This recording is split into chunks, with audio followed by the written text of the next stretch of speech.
السلام علیکم دوستو، آج میں آپ کے لیے لے کے آئی ہوں ایک سچی اور سبق آموز کہانی جس کا عنوان ہے واپسی۔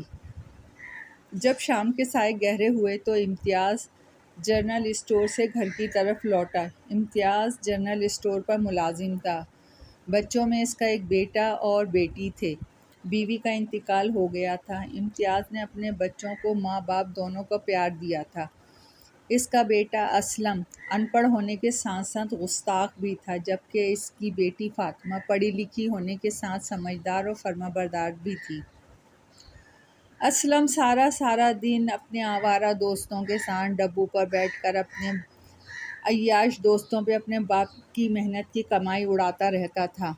یہ بات امتیاز کو بھی معلوم تھی، مگر کیا کرتا، اب وہ نڈھال اور کمزور ہو چکا تھا اور اس کا بیٹا جوان۔ کمزوری کی وجہ سے امتیاز اب زیادہ محنت نہیں کر سکتا تھا، مگر وہ اب بھی محنت کیے جا رہا تھا۔ امتیاز کے دل میں بس ایک ہی خواہش تھی کہ وہ فاطمہ کی شادی اپنے سامنے کر دے تاکہ وہ سکون سے مر سکے۔ ڈاکٹروں نے ایک دن امتیاز کو بتایا کہ آپ کو پھیپھڑوں کا کینسر ہو گیا ہے، اب آپ زیادہ دن زندہ نہیں رہ سکتے۔ وہ اپنی یہ پریشانی اپنے بچوں کو بھی بتانا نہیں چاہتا تھا اور نہ اس نے بتایا۔ امتیاز جب گھر پہنچا، رات ہو گئی تھی۔ اس نے دروازے پہ دستک دی۔ کچھ دیر بعد فاطمہ نے دروازہ کھولا۔ فاطمہ پریشانی سے بولی، بابا آج آپ کو دیر ہو گئی، خیریت تو ہے نا؟ امتیاز نے کہا، سب خیریت ہے بیٹی۔ گھر کے صحن میں اسلم کرسی پہ بیٹھا سگریٹ پی رہا تھا۔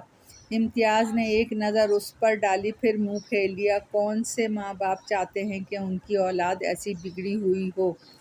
مگر نہ چاہتے ہوئے بھی امتیاز کو یہ حقیقت کا سامنا کرنا تھا۔ امتیاز کے ہاتھ میں بیگ تھا۔ بیگ دیکھ کے اسلم لالچ سے بولا، ابا اس میں کیا ہے؟ امتیاز اسلم کا دماغ پڑھتے ہوئے بولا، اس میں تمہارے مطلب کی کوئی چیز نہیں ہے۔ یہ کہہ کے امتیاز صحن میں پڑی کرسی پہ بیٹھ گیا اور بیگ اپنے پاس رکھ لیا۔ اسلم بدتمیزی سے بولا، ہاں مجھے معلوم ہے اس میں فاطمہ کا سامان ہوگا، ایک وہی تو آپ کی سگی ہے، میں تو آپ کا سوتیلا بیٹا ہوں۔ آج تک آپ نے میرے لیے کچھ نہیں کیا، مجھے معلوم ہے آپ فاطمہ کے لیے زیور بنا کر لائے ہیں۔ اسلم امتیاز کے ساتھ بدتمیزی کر کے اپنے کمرے میں چلا گیا۔ اسلم کے جانے کے بعد امتیاز نے افسردگی سے بیگ کی طرف دیکھا اور پرانی یادوں میں کھو گیا، جب اسلم 1.5 سال کا تھا اور ماں کی گود میں سو رہا تھا۔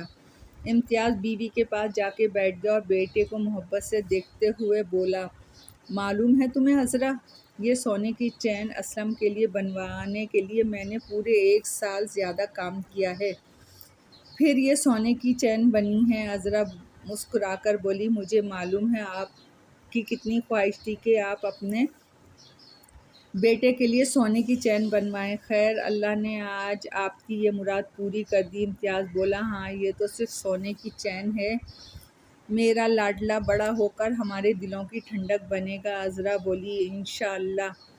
فاطمہ کے پکارنے پہ امتیاز ماضی کی یادوں سے نکل آیا اور زیر لب مسکرایا، ابا کھانا گرم ہے، لے آؤں؟ فاطمہ امتیاز نے ایک سرد آہ بھری اور فاطمہ کی طرف نم آنکھوں سے دیکھا، پھر بولا، بیٹی پہلے یہ بیگ الماری میں رکھ دوں، پھر نکال دینا کھانا۔ اسی طرح دن بیتتے گئے۔ ایک دن امتیاز کی طبیعت جنرل اسٹور پر ہی بہت خراب ہو گئی۔ اسے قریبی اسپتال میں داخل کروا دیا گیا۔ فاطمہ کا رو رو کے برا حال تھا۔ وہ پڑھ پڑھ کے باپ کی صحت کی دعائیں کر رہی تھی۔ امتیاز کی طبیعت دن بدن خراب ہو رہی تھی۔ فاطمہ دن رات باپ کے لیے دعائیں کر رہی تھی اور اسلم یہ سوچ رہا تھا کہ آخر اس بیگ میں کیا ہے۔ ایک دن اسلم امتیاز کے کمرے میں گیا اور الماری کھول کر بیگ باہر نکالا اور بیڈ پہ رکھ کے جیسے ہی اسلم نے بیگ کی زپ کھولی تو اسلم حیران رہ گیا۔ اس بیگ میں امتیاز کا کفن، کتبہ، مرحوم امتیاز علی لکھا ہوا نکلا۔ وہ دکھ سے وہیں جم گیا۔ اس کی بے حس آنکھوں سے آنسوؤں کا سیلاب نکلنے لگا۔ ابھی وہ اپنی اس حالت کو سنبھال بھی نہیں پایا تھا کہ فاطمہ نے اس کے کاندھے پر ہاتھ رکھ کے آنسوؤں سے ڈوبی ہوئی آواز میں بتایا، بھیا اسپتال سے پھپھو کا فون آیا تھا کہ وہ اب ابا ہم میں نہیں رہے۔ فاطمہ کی چیخوں سے پورا گھر گونجنے لگا۔ اسلم نے اپنے آنسو بھرا چہرہ اٹھایا اور بہن کو گلے سے لگا لیا۔ اسلم نے باپ کی زندگی میں تو اسے کوئی سکھ نہ دے سکا، مگر ہاں اس کے مرنے کے بعد وہ فاطمہ کا باپ بن گیا تھا۔